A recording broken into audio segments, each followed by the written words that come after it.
Hello and welcome back to the Middling Along podcast. I'm delighted to welcome this time Karen Newby, who's a registered nutritionist with over 10 years of clinical experience. She runs a specialist menopause clinic and hosts regular retreats, corporate talks and workshops on the subject. Her approach is highly practical, realistic and achievable, and her aim is to equip women with the tools to deal with menopause in our turbocharged modern day world. Her book, The Natural Menopause Method, has just been published. Welcome along, Karen. Thank you, Emma. Lovely to be here. And this is the bit where I'm quite sad that there's no video to go along with the audio, because the book is just beautiful.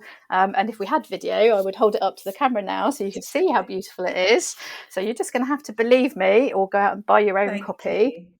But yeah, we were talking about this a little bit off air. It's just really, really beautifully designed, because I think, sometimes the topic can be a little bit kind of dry and dusty. So yeah, it's very kind of visually appealing. It's nice to navigate, and we'll talk a little bit in due course about the sort of the structure and some of the ways that you've pulled out some of the interesting information to make it more accessible and easier to dip into. Oh, thank you for that, Emma. No, we really wanted to, the art director I was working with at Pavilion really wanted to make something that was really feminine and wasn't clinical.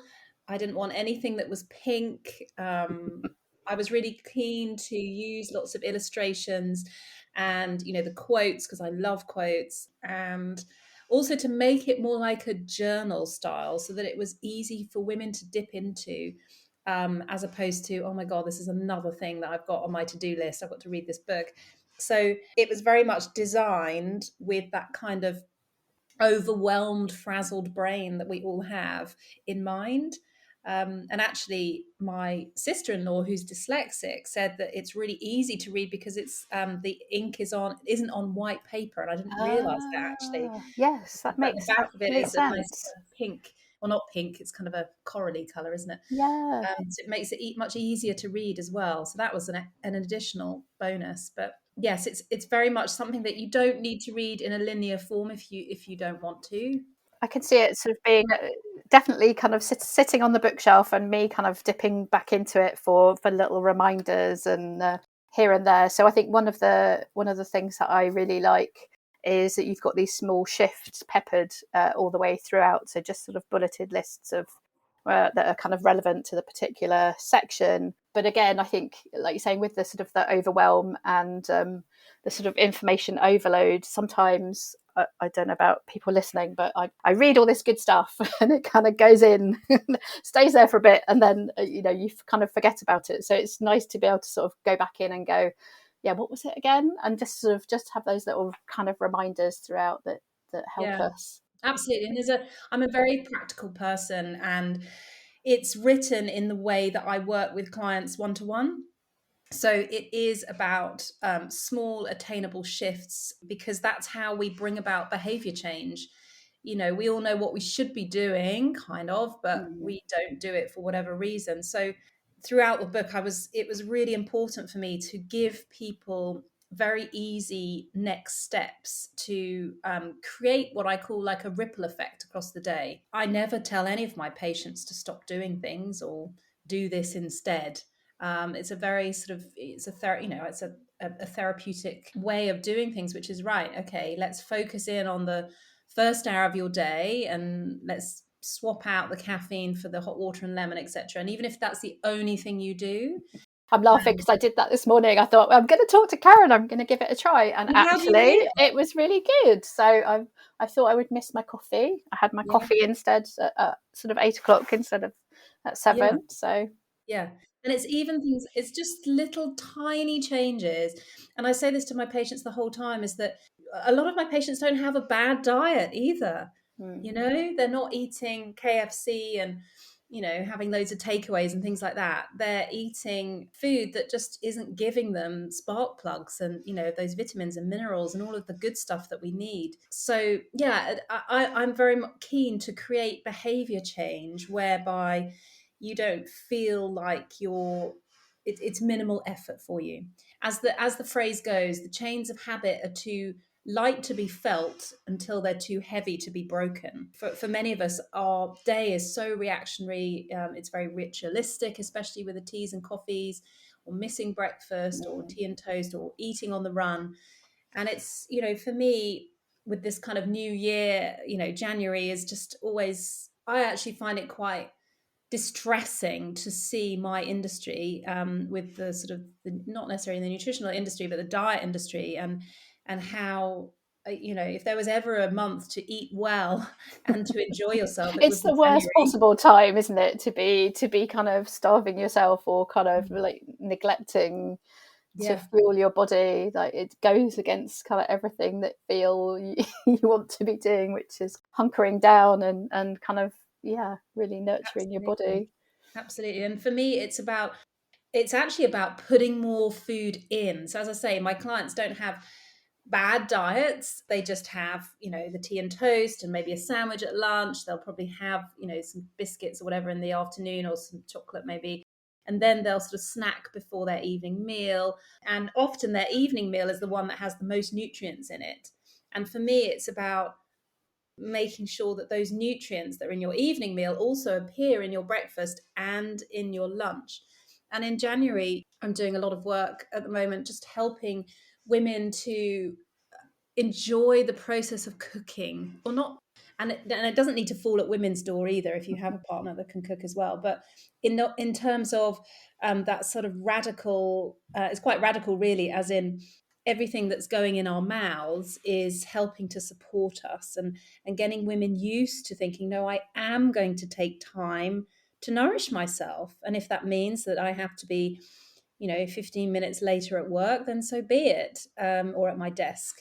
The amount of women that I see that don't take time to eat, or are eating on the go, and then they're sort of passively eating, and then after they've eaten, they're sort of hungry again, or they're like, oh, well, because they haven't actually acknowledged that they've eaten anything, that kind of thing. So it's about actually stepping back from that kind of fight or flight pedal, where we're all doers, we're all massively multitaskers, we work hard, but at the detriment of our nutrient status. We're kind of starving, really, even though we've got a lot of energy dense foods, but we've got low nutrient dense foods. And I think for many of us as well, we kind of, you were talking about sort of patterns and habits. We maybe, if we are time poor, we'll have a list of fail safe recipes that we always kind of revert to. It's like, either because we know both the kids will eat that, and it's Yeah. kind of reasonably,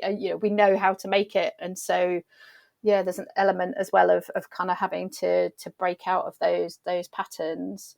I mean, do Yeah. you have any good suggestions for how to approach that if someone's, is it maybe sort of trying to kind of bring in something every week so that you're kind of gradually building up?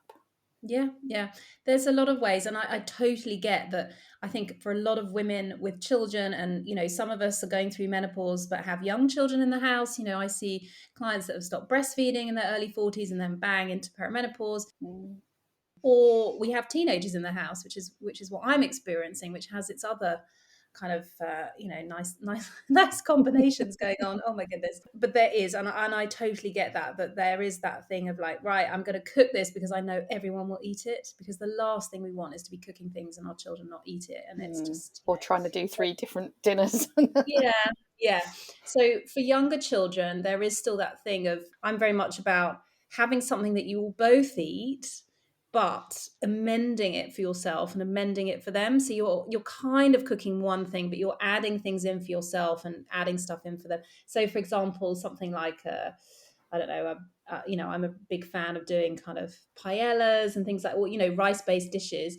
And for them, for the kids, you can rustle up some chicken thighs, or do some prawns in butter and things like that. For you as well, you can have it as well. But if you're kind of vegetarian or wanting to eat even more plants, you can just have a bit of that protein as well, but have the paella together, and then have more greens or that kind of thing. And it's like when you're cooking chili, because that's another big win for kids. Then making veggie chili. Children generally don't realize the difference. So having, lots of black beans, which have loads of magnesium in, cooking with lots of peppers, chopping up mushrooms really tiny so they can't see them, but mushrooms give that lovely kind of meaty texture. And then, they can have them with their taco shells and all that. Whereas you can have it with, a massive amount of guacamole, which is, you make it with loads of avocados, loads of lime, loads of coriander, loads of chopped red onion and tomatoes. And, you can have that with some rice, make some brown rice or have some white rice, have a little white rice. I'm very much not anti-carb. And things like shepherdless pie is another one, which is, if you make it with poi lentils, and again, using kind of mushroom paste and things like that give it that meaty texture. And if you've got your potatoes on top and loads of cheese, generally they will eat it. And I think the thing is with children, because I do work with children as well in my practice, although less so now, but children know what they like and like what they know. So familiarity is key. And I think with a lot of kids in their, around 10, 11, you can move them on into away from more kind of nursery foods and into more kind of adult foods. And then by the time they're teenagers, I mean, my kids, they eat everything that we do and have done now for the last, 6 years, really, largely because I cannot do the short course chefing. But also I do think, we have such a brain fog because we're so exhausted. And suddenly our kids are like 10 and we're still cooking them stuff that we cooked them when they were 5. And it's like, okay, I can manually now, I need to think, okay, I can move them on a bit. However, so with children, as I say, familiarity is key. So if you are introducing a new thing, always have what they will eat on the plate, and then have, these extra bits and bobs for them to try. And actually, a lot of the time, if they see you eating it, they will try it. And, we don't want to have mealtime as a battleground. It's very, very important to make sure that it's a really positive experience.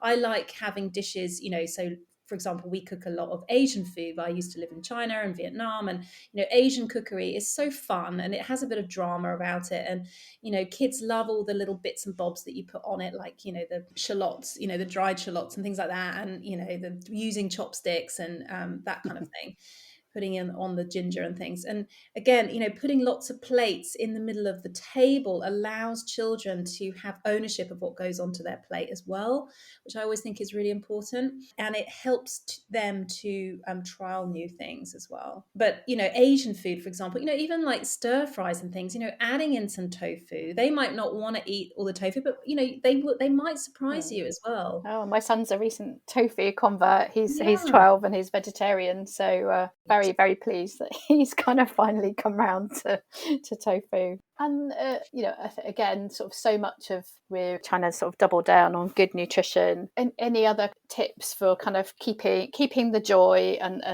the sort of the love of food, and not just being a bit like, oh God, I've got to have some plain boiled salmon and some broccoli and some bulgur wheat, and then it feels like you're being punished. For me, what drives me to cook every evening, and I usually spend between 45 minutes to an hour max from start to finish on my evening meal. Any more than that, that's just, I have really easy, quick evening meals that, if I've got really low bandwidth on a Monday and a Tuesday, for example. So things like stir fries are so easy and delicious. Things like tray bakes.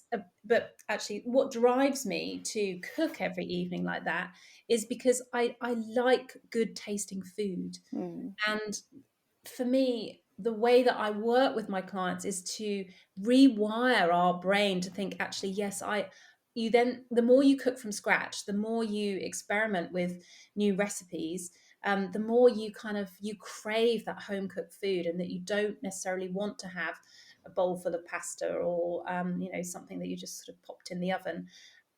I don't mean we need to be having cordon bleu food or, Michelin star food, but like last night, for example, I made a pilav from a very old Moro cookbook that I have, and it really doesn't take long. It's literally 4 cloves of garlic, a massive chunk of butter, because I'm a big advocate for fat. Oh, good. It's my friend, definitely. And it has olive oil in it, and you just simmer the garlic, and then you add in a tin of tomatoes, and then you add in the rice. It's so simple and cheap. and it tastes, and then you put loads of parsley in at the end. It tastes divine. And I had it with some oven baked salmon, and I baked some, when I've got the salmon in the oven, I was baking some tiny little peppers, which are just delicious. And then I had some rocket with it as well. So if you make more of it as well, you have it for lunch the next day. So that's a big thing for me, is that when you're cooking tray bakes for me, massive winner, minimal washing up. There's a website called whisk.com, as in whisk, as in Okay. I the, don't the know that kitchen one. Take that. utensil. And I have a community page on there. I have 3 pages. One is simple midweek evening meals, quick evening meals. And then I've got sort of some menopause specific recipes. And then I've got some on the go lunches.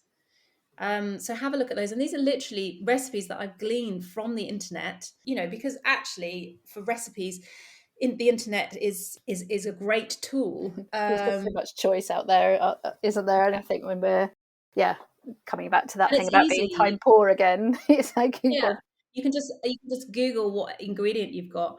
Like if you've got cauliflower, I found a great recipe, a lovely easy cauliflower curry, which is cauliflower, peas, and it had spinach in it as well. But it was just delicious. And so curries are a big thing as well. And kids like curries, and they like all the drama that goes with the little flatbreads and the naan breads, and a little bit of raita, and it then makes food a celebration. And I'm all for food as celebration. And as I said at the start, my clients don't have bad diets, but they just have very sort of sad diets that just look really kind of unappetizing, or just going through the motions of eating, actually, which is why then we need this kind of biscuits and chocolate to give us a lift. So so it's just trying to find that somewhere else. the more that you feed your body, the more that you feed your brain with all of these spark plugs, the minerals, the vitamins, the omega-3 fats, protein, the more the body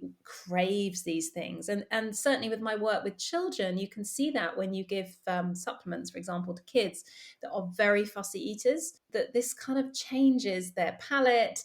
It helps them, just rejig, really, because I think that's one thing that parents do fall into the trap of, is starting to cook what their children will eat, and then their Definitely food guilty of choices that get one. narrower and narrower and become very beige. Yeah, I'm all about celebrating food. I want all of my patients to wake up feeling hungry and refreshed. And for me, they are the 2 biggest parameters for health. If you have those things when you wake up, your day is going to be in control. And I think the problem that we have is that our food choices are so reactionary. And if you're not one step ahead of that, that's when we crave all, chocolate or toast or sandwiches or pasta. Remember, pasta is just a bowl of sugar, really, or wine or chocolate. That's because we're exhausted and we have a blood sugar low. And in the book, right up front, I talk about blood sugar balancing, and I can't tell you how important that is to help you get ahead of cravings, is blood sugar balancing. And estrogen helps us keep our blood sugar Yeah, balanced. So if that's fluctuating and falling, we're kind of having to try and counteract that. definitely. So, this sort of domino effect happens in our metabolism when we go through menopause, or when we start menopause, or, perimenopause can start in our early 40s. And I think, I remember in my early 40s thinking, God, I'm so tired. And, me and my friends, we had younger kids then, although they were around 10, but all of us were sort of having tired offs as to who was more Yeah. tired. And actually, thinking back on it, that was probably the start of my metabolism changing. So estrogen makes us glucose sensitive. And once that starts to roller coaster, this makes us become glucose intolerant. We become almost, we're not diabetic, but we become very sensitive to highs and lows of sugar. If you get any kind of feeling shaky or faint or clammy or need to eat now, you get that hangry, or you're a different person after eating, these are all signs of lows in blood sugar. So what can we do with that? I never say to people to take sugar out the diet, because that's not realistic and it's not, long term. As soon as you put the sugar back in, everything comes back. So it's about crowding out that need for sugar with more protein. So breakfast is so important. Protein rich breakfast, eggs. I've had a boiled egg this morning. which is delicious. And I, often I alternate with kind of eggs, which way, or, avocados with, grilled mushrooms and tomatoes. The brilliant thing about hybrid working is that we do have time, if we're not commuting on those days, to have a cooked breakfast. And it doesn't have to take long. It really doesn't take long. For me, any kind of breakfast out of a cereal pack will not keep you going, will not sustain you. And it's refined massively, and it's just giving you carbs. It's not giving you anything else, really. No sustenance. And obviously, high protein granolas with lots of nuts and seeds. No, don't have granolas with any of the dried fruit, because that's just sugar lumps. Full fat yogurt with your granola. Have some ground linseed on top, which is a great phytoestrogen and a great source of protein. And the same with your porridge as well. So, if we have a good protein rich breakfast, if people were to eat their evening meal for breakfast, they would feel so much better. And actually, in Asia, they do. They eat, and in India, you'll be fed a curry at breakfast, and it's the most delicious thing ever. With a dosa. Yeah. It's divine. And we used to have that. We used to have the big English breakfast, the big fry up, which I tell you, a lot of kids as well. If when I'm working with ADHD kids and things, they would hugely benefit from that as well. It would mean that their concentration is much better at school. Whereas all these highly processed cereals with, we're not even having full fat milk anymore. We're having semi-skims. They're not even getting the fat from the milk. Just they burn it off too quick. So yeah, fat, protein, is really important. And then, as soon as you have a good protein rich breakfast, you'll notice that you don't need something at 11 o'clock. You can just drink water in between your meals or have a herbal tea, but you will sustain yourself till lunchtime. Whereas all of these kind of 16-8, where literally the 16-8 for most people is just, oh, I just missed breakfast because I'm not hungry. That, to me, if you were doing the 16-8, I would recommend doing breakfast and a late lunch and, having nothing in the evening kind of thing. But that doesn't serve us well either at menopause. I would say a 12 to 14 hour fast is very easy for most of us to do overnight. And that just gives our digestive system a break. And remember, the liver is part of our digestive system. So all of these things help to, in January, these messages about sinful foods are still spoken about, aren't they, in Slimming World, which I have so many issues with. We have a very messed up attitude towards a lot of the food a lot of the time, don't we? I'm all for a little bit of what you fancy. If you're going to have a cake, please have a full fat cake with full sugar, none of this beetroot stuff. I have chocolate most days, but I'm eating vegan raw chocolate like On Bar and Raw Halo and those kinds of brands, because the bitterness means that you don't need so much of it, but it just kind of gives you a little bit of endorphins. So I am actually, for most women, I want you to eat more, and then suddenly your metabolism will change and it will speed up, and your thyroid will be happy because it's not in starvation mode, and you'll then want to move more because you're actually fueling your body. I mean, for most women, we are absolutely running on empty. I want to go back to the book briefly, because the sort of the last section is another one that I think a lot of people will find really helpful, where you're talking about specific symptoms. And obviously, we know that everyone is going to sort of experience their perimenopause differently, and symptoms come and go. Or let's pick out the so you've got one for anxiety, panic attacks, and heart palpitations. So I just really like the way that you kind of structure these bits. So it's kind of talking about the symptom, why that's happening, and then how you might be able to address that through nutrition and sort of different food groups. I think it's just really useful. And again, something to kind of to go back and dip into. I wanted it to be something that you could, if you had a specific issue, that you could just quickly get a sort of I call it sort of a bit of a toolbox, really, because actually our symptoms change as we go through perimenopause. We can start perimenopause with feeling a lot of anxiety and a lot of low mood. And then, the hot flushes don't happen until sort of the second stage of perimenopause, when our periods change. I mean, for most of our perimenopausal journey, or everyone's different, but for a lot of us, a lot of the time we will still be cycling normally, or, our normal cycle. So, the book is a kind of compendium, really, a sort of a companion throughout the whole process. And I wanted, with nutritional therapy, it's not linear. It's not just, oh, if you've got anxiety, then you just do this. There are lots of different things, like I say, like you say, things to consider.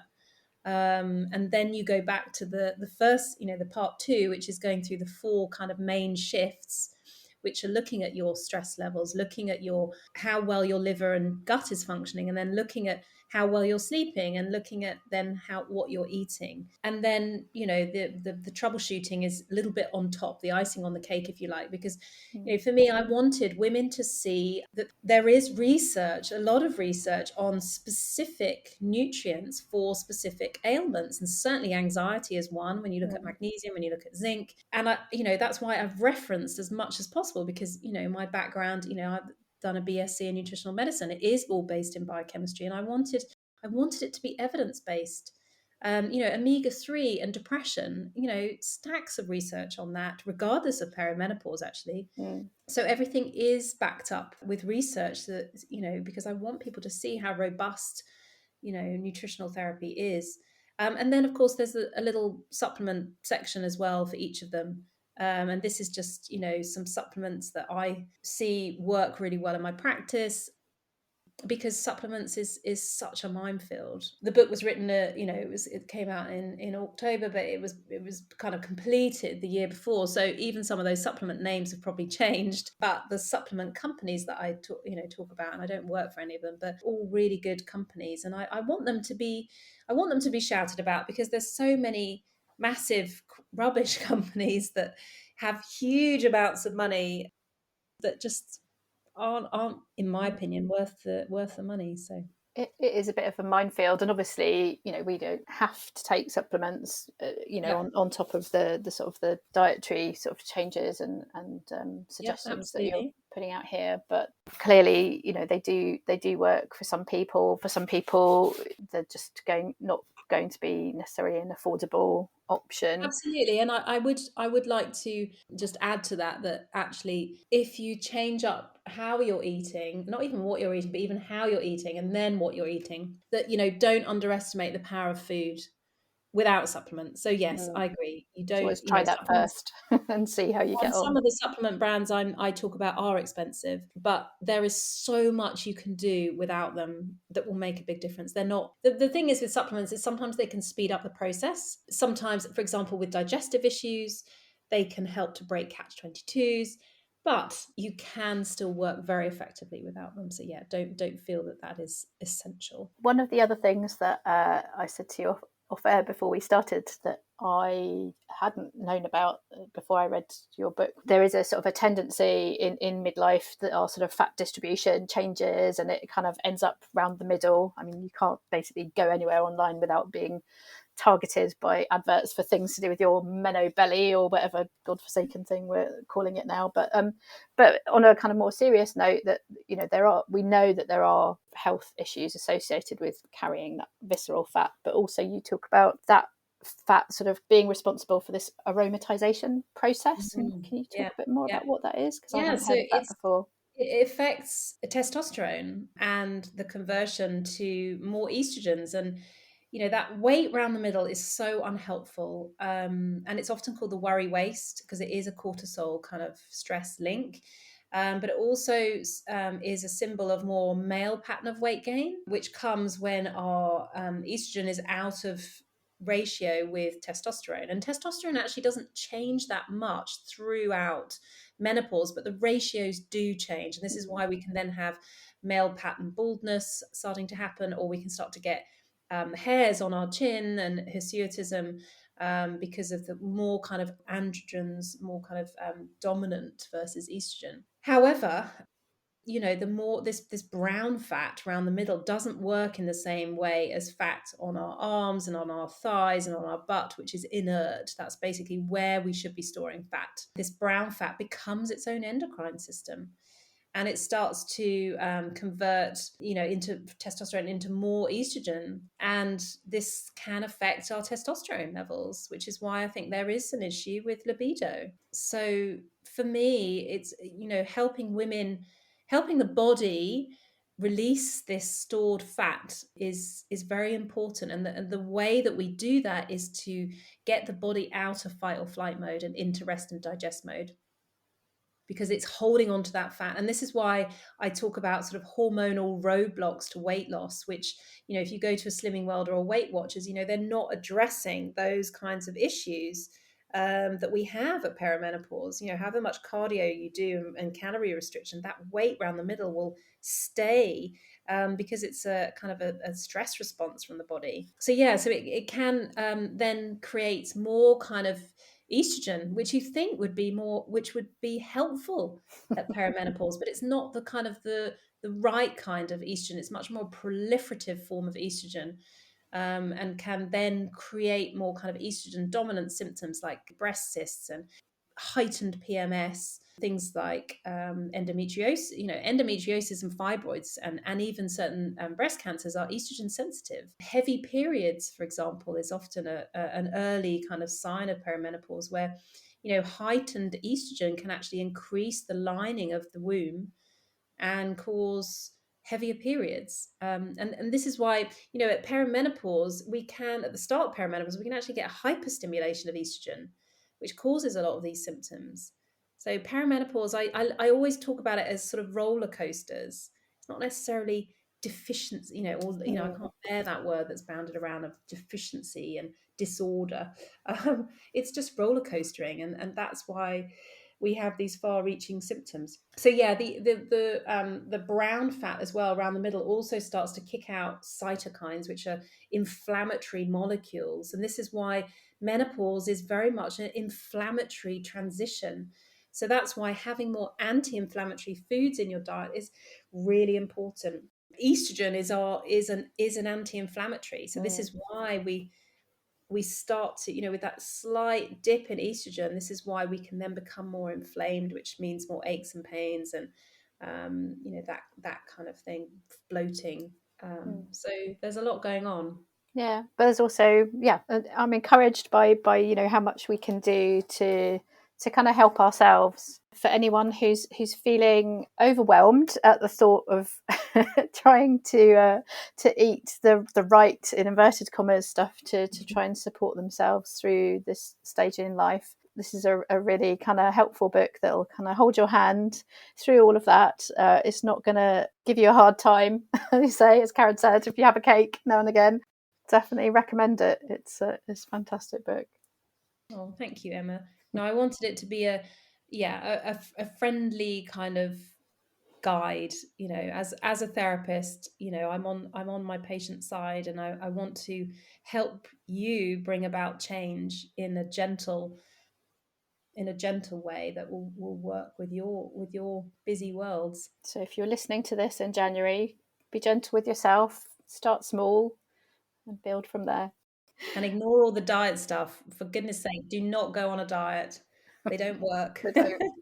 Thank you, Karen. It was lovely chatting to you. Thanks for having me. You've been listening to the Middling Along podcast.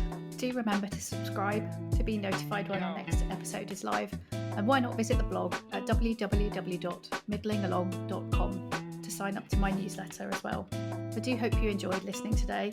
If you did, I'd be really grateful if you would consider leaving a short review, as that helps people find the podcast and helps get it noticed. Hope you can join us next time. Goodbye for now.